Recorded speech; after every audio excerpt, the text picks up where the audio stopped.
days. Grabe, hindi ko po ma-accommodate lahat yung mga questions ng mga followers ko. Actually, not just my followers, but people all over Canada. So there's a lot of questions about main thing. The main thing na tinatanong nila is how to retain your temporary resident visa status here in Canada. Well, main thing, retaining your temporary resident visa status in Canada, mapa-tourist visa ka man, mapa-work permit ka, open work permit ka, you are all temporary resident visa holders. Ibig sabihin, you need to extend your status, you need to maintain your status. Hindi po pwedeng walang employer, hindi pwedeng ignore your status. Hindi pwede eh. If you really wanted to fight for your stay here in Canada, especially last 2022, pinapasok lahat with the whole family in Canada with, I believing na makakakuha kayo kaagad ng permanent residency, etc. I remember when that was 2022, ang daming nakapasok, inopen up floodgates of visas ang binigay, millions of visas. Now, nung nakapasok na kayo, na-realize nila na hindi pala kaya ng system, hindi pala kaya ng aming healthcare system, especially ang napakaraming pinapasok na mga foreign nationals. I should say foreign nationals kasi ang daming pinapasok ding tourist visa. But who am I to complain? Nakapasok din ang aking mga kamag-anak, so that's the main thing, and I'm really happy for them. But this is what I can tell to everyone, including my mga kamag-anak. You guys are temporary resident permit holders in Canada. Might as well give your best na nandito kayo sa Canada. Ano ba yung mga yon? Give your best, ibig sabihin, kailangan on top kayo sa inyong validity ng inyong status. Kasi nga, sabi nga nila, temporary resident visa holders. Ibig sabihin, you are just temporary here in Canada. So, ibig sabihin, kailangan, if you are tourist visa, you get the buy time, naka-buy time kayo to come here in Canada to find an employer. Kasi everyone, your saving grace as temporary resident visa holders ay employer. You need an employer. Mapakamag-anak nyo man yan, it doesn't matter. Like companies, but you know what, believe me, this is my I'm gonna tell you kung ano yung mga technique in order for you na hindi kayo mapariwara sa Canada. Make sure na you don't deal with agencies na nagpapabayad sila sa inyo ng, I believe, 10,000 minimum. Mayroon pa nga akong nakilala, $30,000, $35,000 yung kanyang naibigay dun sa agency para lang magkaroon ng employer. Now, if you get to a point na may nagsabi sa inyo na you're running out of time, bibigyan ka namin ng employer, you pay this, what you can do is make sure that you will gonna directly connect with the employer. Kasi marami dyan na, I will not give this employer until you pay me. Then, you better run away. Kasi alam nyo na may plano na yung taong yun para, siguro, para kuhanan ka ng pera na napakarami. Actually, napakarami. It's a hard-earned money, yung mga pera na binibigay nyo. A lot of times, hiniram pa. So, that's the sad part kapag ka ganon. Pangalawa po ay siguro kausapin nyo yung mga kamag-anak nyo, sabihin nyo na i-hire niya kayo. And the main thing also, pangatlo, look for an employer na hindi super malaking employer. Ibig sabihin, not a big company, kasi you can directly talk to the owner of that company or to the owner of that business in order for them to offer you a job offer, which is it comes with the labor market impact assessment. Napaka-importante po ang LMIA. Always LMIA. Hindi kahit kailan ma-extend ang inyong status as temporary resident visa holders, hindi kahit kailan ma-change ang inyong status or even ma-restore without an employer to offer you an LMIA. Hindi ko rin alam kung bakit napunta sa akin yung napakadaming LMIA. Honestly, I ended up teaching LMIA as well sa aking mga kagaya na consultant na hindi alam mag-process ng LMIA. It is difficult right now kung paano i-process ang LMIA. But, you know what? Mayroon pa rin LMIA na naa-approvean. Keep on trying. And of course, napaka-importante, napakalaking bagay yung naka-watch out kayo sa job bank. Kasi job bank is basihan yon ng mga officers to see kung really tumingin ng mga employer or tiningnan muna yung mga nag-a-apply na mga Canadians at permanent resident dito sa Canada. But you know what, to be honest, alam nyo ba na hindi nyo na pwedeng ma-extend ang advertisement kung hindi nyo ni-review yung bawat resume na nag-apply dun sa job bank. So, ibig sabihin, kailangan i-action nyo yung bawat resume. So, kung ang nag-apply dun sa application, imagine, think about this.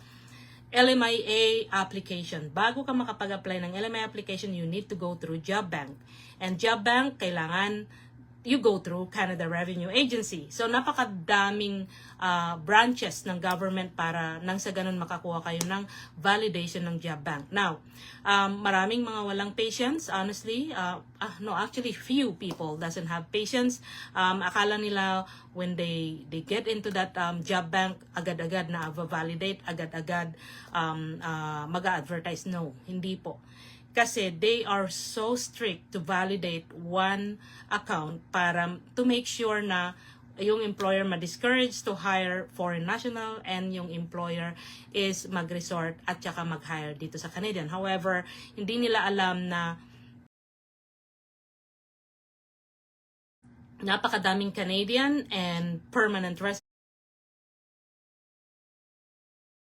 who doesn't wanna do all this kind of job, like you know,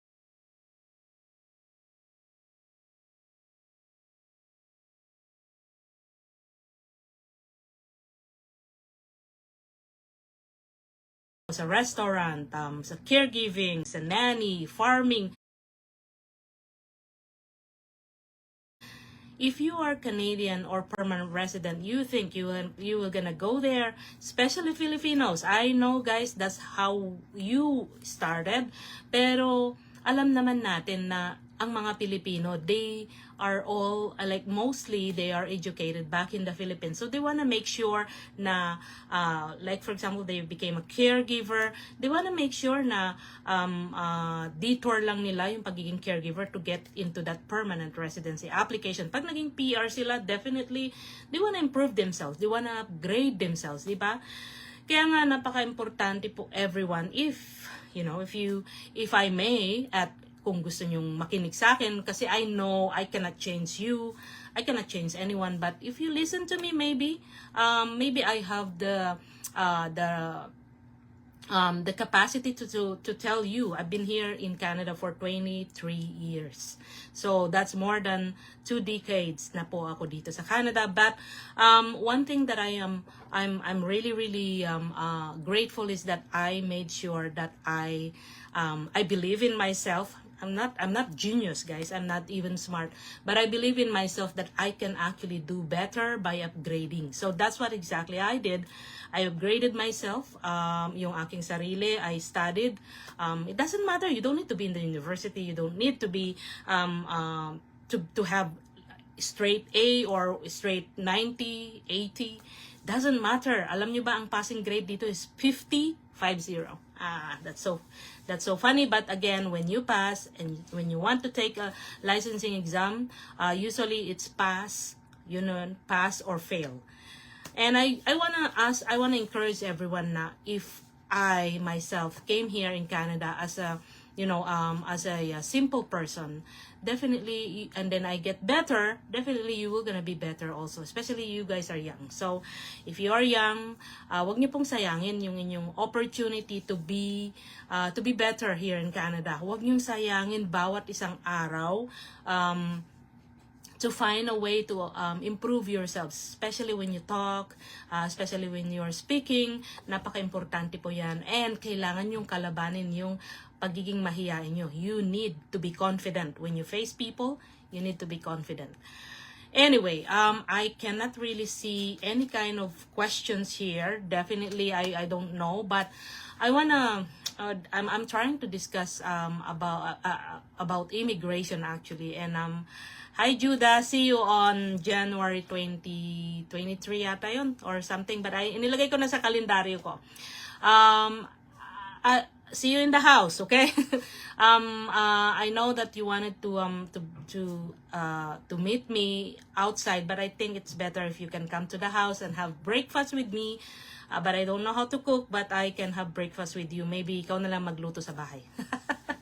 Anyway, so that's what I'm saying to everyone. I understand na napakarami po yung mga gustong magpa-consult sa akin about, and I believe isa yung tinatanong nila, paano ako makakapag-extend? Kasi sinara, or hindi pala sinara. Pinost yung caregiver program for itong upcoming March 2026. The reason na pinost siya, nakapost lang po.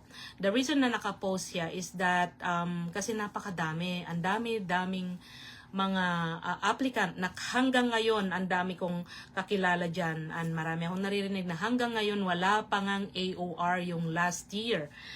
Napakahirap po yung nangyari last year. It was really a difficult process kasi nga imagine 2 weeks that we prepared, walang tulugan, and then at the end nag-crash yung system ng immigration dahil napakadaming nag-apply. So, but you know, it's just a pause. Ibig sabihin, 2027, prepare yourselves. Kaya nga, whenever I get consultation, yung mga hindi pa qualified ng 2026, wag silang mag-alala. Wag nilang isali yung sarili nila to worry about it. I believe, itong masasabi ko sa inyo guys, I've been practicing immigration law since, almost 9 years na. Matagal na. So, ibig sabihin po, ang immigration, they constantly constantly changes, and at the same time palagi pang I believe kung hindi pinupost, nag-create sila palagi ng bagong immigration rule. Yes, Joda. Anywhere po basta ma-meet ka namin and extend our gratitude personally. Our privilege and honor to be invited po sa inyo. See you po, excited much after more than 3 years. Oh my gosh, look at that, more than 3 years. I remember you, Judah. I think ikaw lang yata yung napagsabihan ko ng mga encouragement na nag-sink in sa'yo. But honestly, Judah, I'm really happy sa nangyari sa buhay mo dito sa Canada. Look at that. You came here alone pero kasama mo na pamilya mo, and now you are a nurse. I'm so happy. But there are times honestly na nawawalan na rin ako ng nung pag-asa na whenever I encourage, because that's the way I am. I like to encourage people. And I notice mukhang ikaw lang yata yung na-encourage.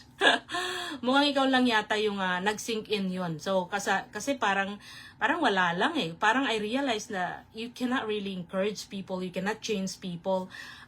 Siguro pag-pray na lang, ganun na lang siguro. Kasi kahit anong sabihin mong encouragement, kahit anong sabihin mong guidance, or maybe kahit anong sabihin mong advices, it's not working. So I believe I'm not effective at all. So, but I'm glad effective ako sa iyo, Judah. I believe na sa lahat po ng gustong mag-stick sa Canada, ang dami, sobrang dami pong gustong mag-stay. Nobody wants to go home, honestly. And ako, siguro 1%, before I fight for everyone. Before, I never said my word, go home. Never. But this time, I have few people that I have to say go home kasi wala tayong opportunity for them to stay here and fight for it. The only option is to go home and then come back.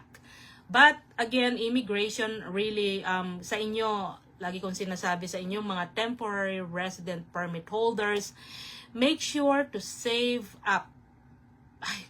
How many times I say that? Save up. The reason why I'm saying save up is that because kakailanganin nyo eh.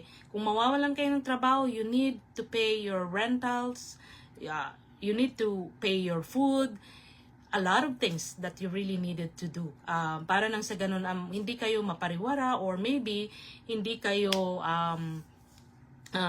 hindi kayo bumalik dun sa kawalan, di ba? Planuhin niyo po yung pera. I really wish that I think being a very siguro a excellent planner about finances, it's a practice. It's a skill. If you know how to manage your finances, parang kasi nangyayari dito, they receive money and they sow something and siguro they buy it. They don't think about the future na, hey, I'll keep this money, I'll save it, and I will definitely invest, something like that. So anyway, hi Ashley, kumusta ka? Ashley Gomez, I think that's your daughter. I know you. Kumusta ka na? Nakuha nyo na ba yung permanent resident nyo? I think yung mga nandito is yung mga mahihirap ang case na naging permanent resident and nakuha yung papel nila. But anyway, guys, thank you for coming in. I have 154 views right now. I really wish na palagi akong ganito, na I could be able to talk, and wala pong ginagawa, pero not in my whole life as an immigration consultant na naging bakante yung table ko para, hey, wala akong para laging mayroong trabaho, laging may folder, laging may case. And I'm grateful to everyone sa paniniwala sa akin. Sometimes hindi man successful yung iba. I'm not saying na successful lahat, hindi man positive yung iba, but I do my part. I do my work, and I always wish all the best para sa aking mga followers at saka sa aking mga clients. So for everyone, hey Ate Gloria, mukhang mga kakilala ko itong mga nandito. Happy New Year po. Hi, sino pa itong mga to? Thank you for coming in, guys. Right now, if you have some questions, I believe it's the right time for you guys to type in, and I like to answer them. Kasi po, in my messaging center, that will gonna go through your consultation. That consultation has actually a payment, and that consultation, I cannot really accommodate everyone. I have every day a lot of requests for consultation, especially in my text message. Right now, I have 789 messages dito po. Look, 789 messages. And in my Facebook, someone else is handling that Facebook. I can only go there every now and then. Pero really, sa inyong lahat, if you are foreign national and you're losing your status, and I really hope before you lose your status, you seek a consultation from someone na yes, Irene, I know you, I remember you, from someone na alam nila yung pinagsasabi nila about immigration, from someone na hindi. Okay, ganito, when you seek a consultation from an immigration law practitioner like me, what you can see is that when they are actually keep on saying, can I come back to you? Of course, kapag ka mga rate, ibang usapan na yan. Congratulations, Irene. At least officially permanent resident na kayo. I'm really, really happy. You guys are very, very strong, tough, kasi nga there are times na binibigla kayo at tinatakot kayo ng immigration, but you never give up, and I did not give up sa inyo. I understand na mahirap ang immigration sa Canada. It is a complex job for me also, but one thing for sure, I don't have any intention to fool around, but believe me, that's what we supposed to do. And hindi ko po ma-accommodate lahat. So if you know someone, kung kailangan nyo ng consultation or kailangan nyo ng immigration advice, please go to someone who has license. Huwag po kayong pumunta sa mga kaibigan nyo. I mean, it's okay to get an advice. Huwag po kayong pumunta sa mga kakilala nyo, kasi ang style nila, i-base nila sa experience nila. It's not based on the immigration law. So, again, ano nga bang sasabihin ko ngayon? Ate Gloria, kumusta na po kayo dyan? Irene, I really hope what you do is to upgrade, okay? Mag-upgrade kayo like si Judah. That's what she did. Nag-upgrade si Judah. Kaya nurse na siya sa Alberta. I'm sorry if I'm saying it, but I'm just too proud of you, Judah. So, yeah. Upgrade kayo, guys.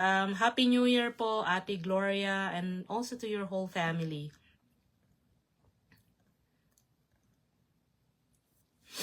Yan, walang question. So, ano nga ba? It is, kuminsan, sa Canada, ano pa nga ba? Sinasabi nila na ang Canada daw is difficult, na mahirap ang Canada.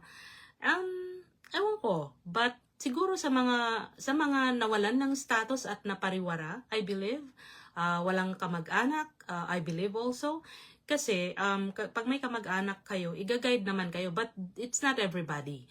I remember before, mayroon akong isang client, ano siya, pumuntang estudyante, tapos nung I was able to find her an employer kasi nga inisponsoran siya, and I was able to change that student permit to work permit without her going to school, and that was 2022, I believe. Okay pa yun noon. And then, syempre, may pera siya, hiniram ng kanyang kamag-anak, then hindi na binalik. Yung mga ganong story, it's so sad, but well, what can we do? That happens. Okay, wala tayong magagawa if that happens. Pero syempre, ganun talaga. Wala tayong magagawa. So, it's 11:55 p.m. here. Hindi pa ako makatulog actually. But it is the right, I think I've said good things this time. Na, you know, when you just came here as temporary resident visa holder, mag-ipon kayo at saka, think na it's your last day. Para nang sa ganon, you will understand na kailangan nyo mag-upgrade. And then, of course, you have to be responsible in everything you do. You have to be responsible, hindi yung basta-basta na lang. Ibig sabihin, don't go for something na very responsible kayo, and at the same time, I don't know how to elaborate that responsible word, honestly, but I think you should know. Okay, there's one question si Nilo Hernandez Ramos. As a closed work permit po ba, possible po ba na mag-study? Alberta Province po, Calgary. Salamat po. Yes, it is possible na mag-study, but well, you need to get an LOA, you need to get PAL or Provincial Attestation Letter, and of course, you can actually apply for a student permit. That's a good thing. You can apply inside Canada because you have the work permit status. So, be careful then to look out yung mga prerequisite ng school. And I can suggest, Nilo, I think you should study in big schools. Huwag kang mag-enroll sa mga maliliit na school kasi if you did not pass yung study permit mo, they might not gonna return back or refund your money. So, be very careful. I would recommend big schools ka pumunta kasi they, of course, they have some, requirements in terms of refunding yung pera pag hindi ka nakapasa. Kasi nga, lahat naman ng immigration application, everyone, is not guaranteed. Honestly, it's not guaranteed. So, I hope na sagot ko yon, Nilo.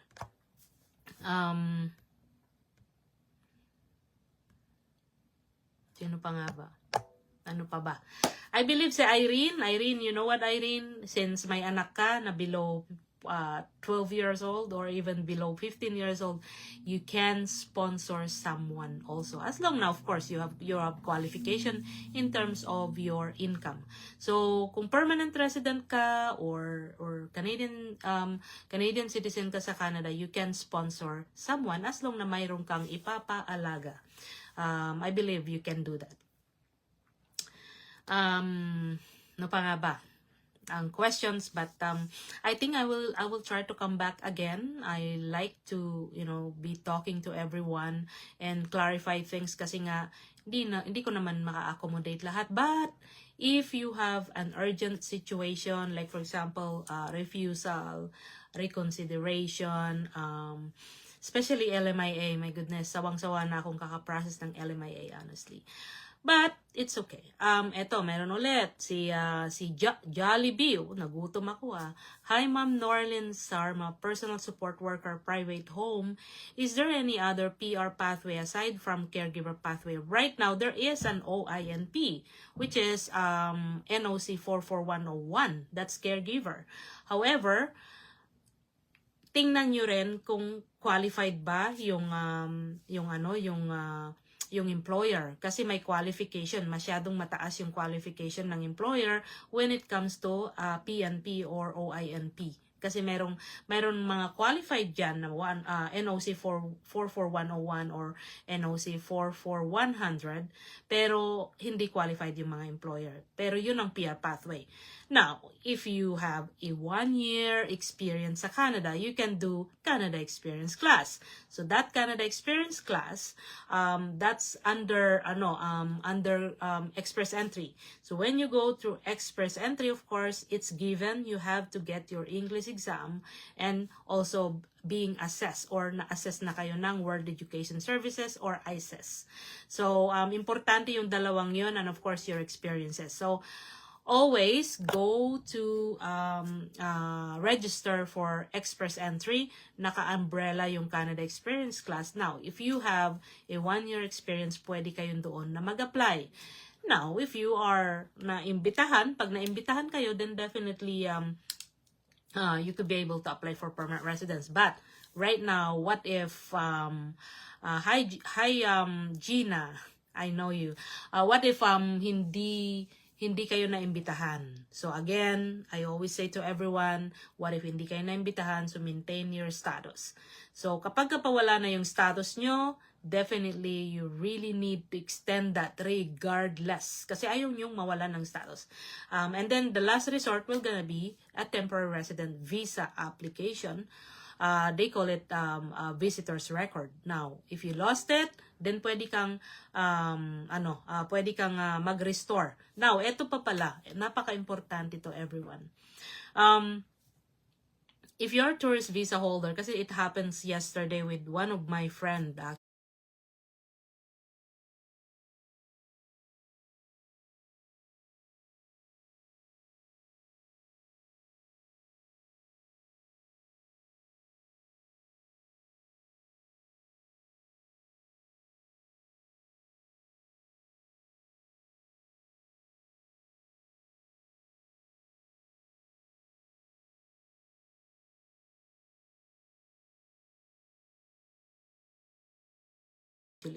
if you are a tourist visa holder and then nag-apply ka ng extension before the validity of your, or before the expiration of your status, before the expiration of your status, then nag-apply ka ng extension, that means you are maintained status. Ibig sabihin, whatever your status when you applied before the expiration, yun ang status mo until na lumabas yung result. Negative or positive? Pag negative, definitely you applied before, you have 90 days to actually restore your status. So, ibig sabihin, visitor's record plus restoration. And that will be your opportunity to look around and get another LMIA just in case. Now, kapag yung status mo, nag-apply ka after the expiration of your status, ibig sabihin, you have to apply for visitor's record plus restoration. Now, pag na-refuse yun, down the road, maybe after 3 months or 4 months, hindi ka na pwedeng mag-restore kasi outside ka na ng expiration or validity ng inyong status. So, I hope you understand that. Then, if that happens, you have to go back home. The beauty of it is that as Filipino passport holders, you are allowed to come inside Canada, outside Canada, forever. Ibig sabihin, you have your stamp visa doon sa inyong passport. Remember when they ask you for passport request, nandun yon. So, then you could be able to come back. And then pagka halimbawa come back, then make sure na hindi kayo magpapabaya sa inyong status. Make sure na kasi the good thing is you can always come back. So you know, when you come back, na replenish yung pag-overstay nyo, and also you will gonna have the chance to look for an LMIA ulit. Ganon. So, ano pa bang question, guys? I hope na, okay, 12:03. But I will come back again, everyone. Si Gina, kumusta ka na? Nasa Pilipinas ka ba o nandito ka na sa Canada? I understand na everyone, yung mga nakakuha ng caregiver work permit, I understand noon na gusto ninyong mag-apply this coming 2026. May mga naghanap ng trabaho as caregiver nanny. The problem is, pinost nila. Nakapost ngayon yung yung PR pathway ng caregiver program. May nagtatanong, ang sabi, mag-i-inquire sana ako if mayroon kayong available LMIA in any province. Hindi po ako nagbibigay ng LMIA. I'm not an agency po. I only process. I'm a consultant, so I don't provide employer. Mahirap po yun. It's not easy to find an employer. And yeah, sorry, wala po akong employer. But look around. Also remember, guys, yung sa job bank na sinasabi ko, ang dami doon na mga trabaho. But remember this, as a consultant, I know. Yung mga yon, they registered kasi mayroon na silang kakilalang foreign worker. They just wanted to actually comply doon sa requirement na nag-advertise kayo sa job bank. Unfortunately. So, mostly, siguro ang paghanapan nyo is dun sa, maybe marketplace sa Facebook. Marami dun naghahanap. Mga private na tao.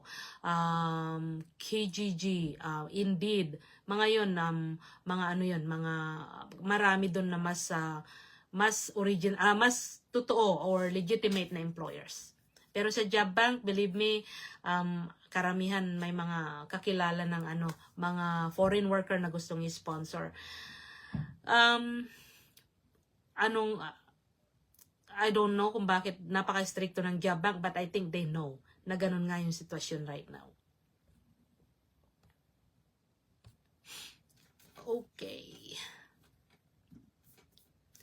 Maraming mga option to get a work permit here, but always you need an LMIA.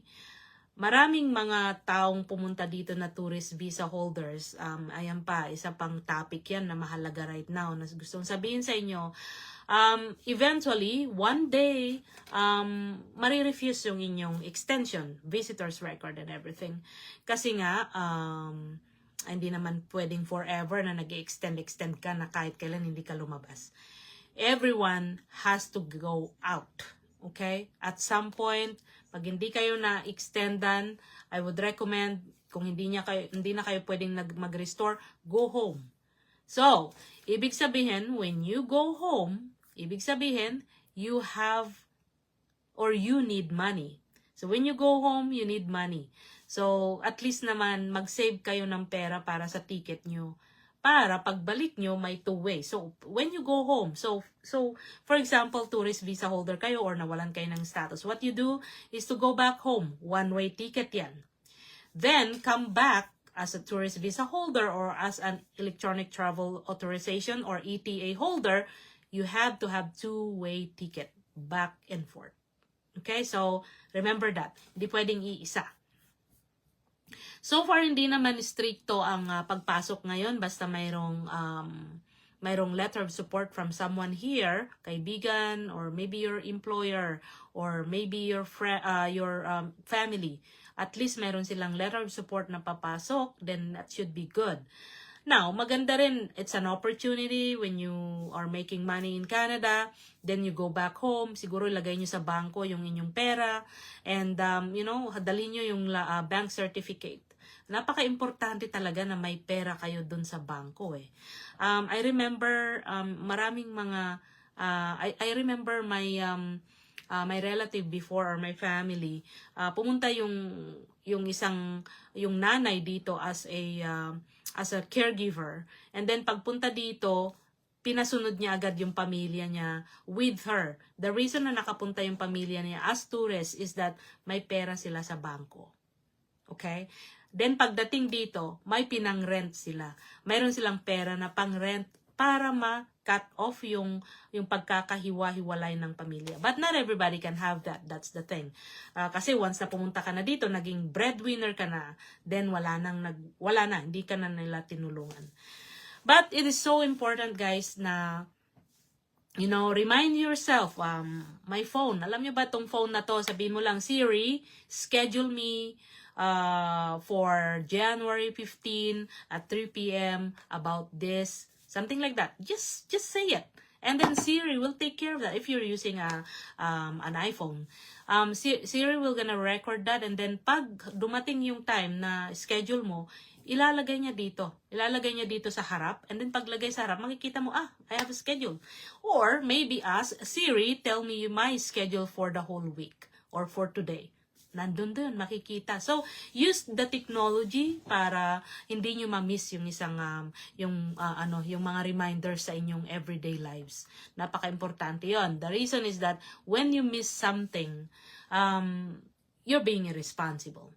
There's no excuse. There's no reason na, I forgot, or maybe I was doing something, I'm busy. Hindi dapat ganun. You have to be on top. You have to be responsible in every schedule, in every commitment you said yes, or in everything that you're supposed to do. Dapat alam nyo. Hindi pwedeng makalimutan.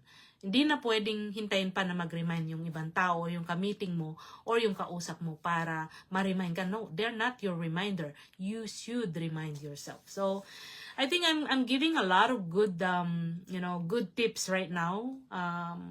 In terms of immigration, right now it's tahimik. Napakaraming permanent residency pathway na hinold off. Honestly, mayroon pa nga akong process na permanent residency caregiver program 2022 pa. Wala pang result until now. And that was work permit. So, work permit and then my PR. Kaya, it's not really easy. Permanent resident is not easy. That's why when you get the opportunity, get a work permit muna. And getting that work permit, of course, you need an LMIA. I think I'm just giving tips right now. Another one, I believe I have a consultation before. Sabi niya, dalawa yung sinabi niya sa akin na I have to be straightforward. At the same time, I have to say the right things. One is that, pwede bang dummy employer yung aking magiging employer? Well, you will never hear from me that I will say, oh yes, do it. I'm licensed. I cannot really advise you that to go through dummy. But you know the rules, and that's all up to you. I'm here only to process LMIA and at the same time work permit. And also another one, may nahanap po akong lalaki or babae na magpapakasal sa akin. You know what I said? You're too young. It's too early for you to do that, because getting married is not like that. Getting married is that you will gonna be with this person forever as much as possible. Ibig sabihin, hindi pwedeng ganun eh. So, again, it's part of it. So, hindi daw lumalabas ang comment. Okay, I can read. Let's read. Hi po, magtatanong lang, may restrictions po kasi sa open work permit ko. Not authorized to work in childcare, primary, secondary, school teaching, health service, field occupation. Natanggap po ako as food server as senior home. Pwede ba akong mag-work doon? Hindi siya under sa restriction. Well, ang sabi doon, not authorized to work in childcare. So, ibig sabihin, childcare means you are a caregiver or you are a nanny. Primary, secondary school teaching, that means teaching. The word teaching is that you're teaching. And health service field occupation.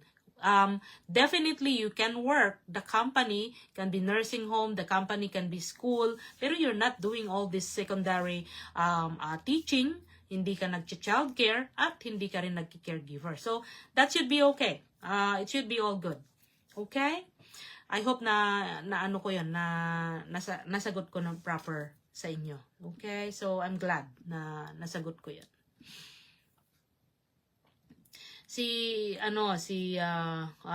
Hindi daw lumalabas, hindi ko alam kung paano lumabas yung but I don't understand why other people can actually see I can see their comments. Maybe my friends only can actually give a comment sa akin. I will have to take a look dun sa aking sa setting maybe. Okay. You're welcome, Gigi. All the best. So I'm gonna have I think I'm gonna have another 17 minutes para I will stop, but I promise I will come back. Okay. Oh my God, this is a lot. Good evening, ma'am. Pwede po bang magtanong? Pwede po bang gamitin ang ETA na pumasok ng Canada? Yung partner ko po kasi umuwi ng Pilipinas noong December dahil sa refusal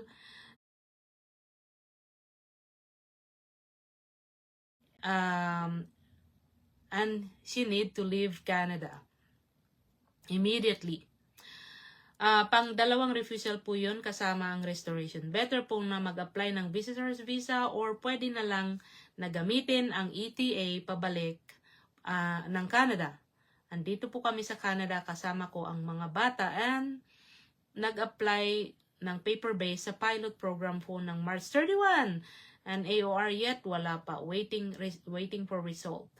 Hoping po na reply. Yes, pwede nyong gamitin yung ETA to come back. You don't need to apply for a visa because you used to have a visa or temporary resident visa.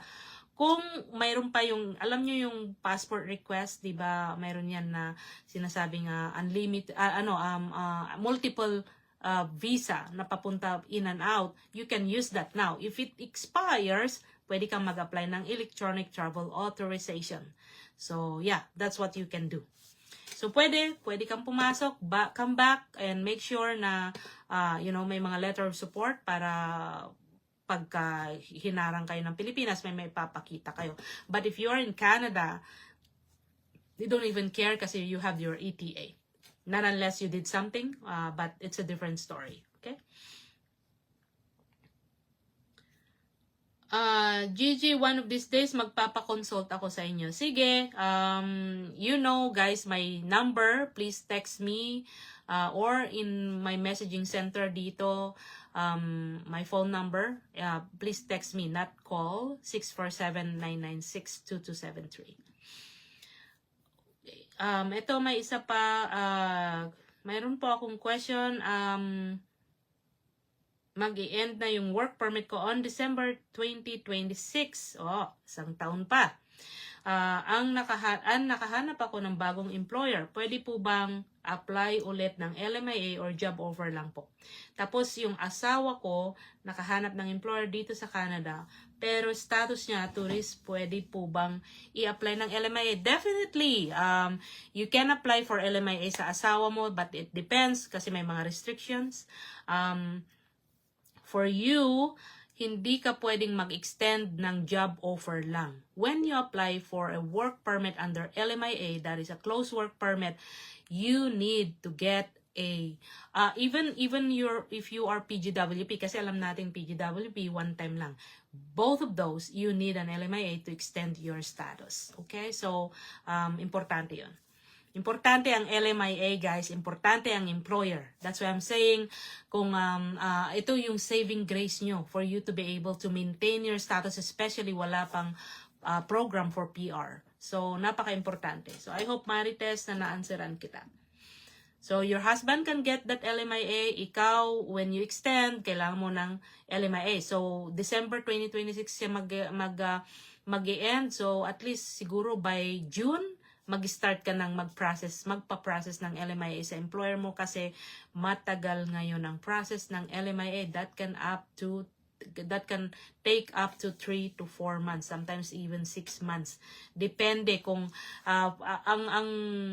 ang pinakamahirap right now na process dun sa job bank is that when they validate and then when you register at yung mother's maiden name ng employer is not correct doon sa Service Canada, that will never actually get the validation. Kailangan ma-correct mismo ng employer, tumawag siya sa Service Canada to correct yung information ng mother's maiden name ng kanilang kasi when you register sa social insurance number, they will gonna ask some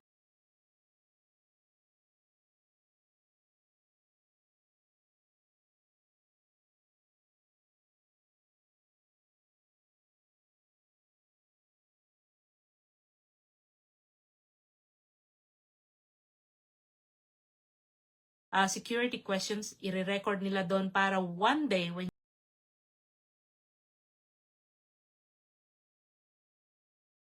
to actually log in or some security questions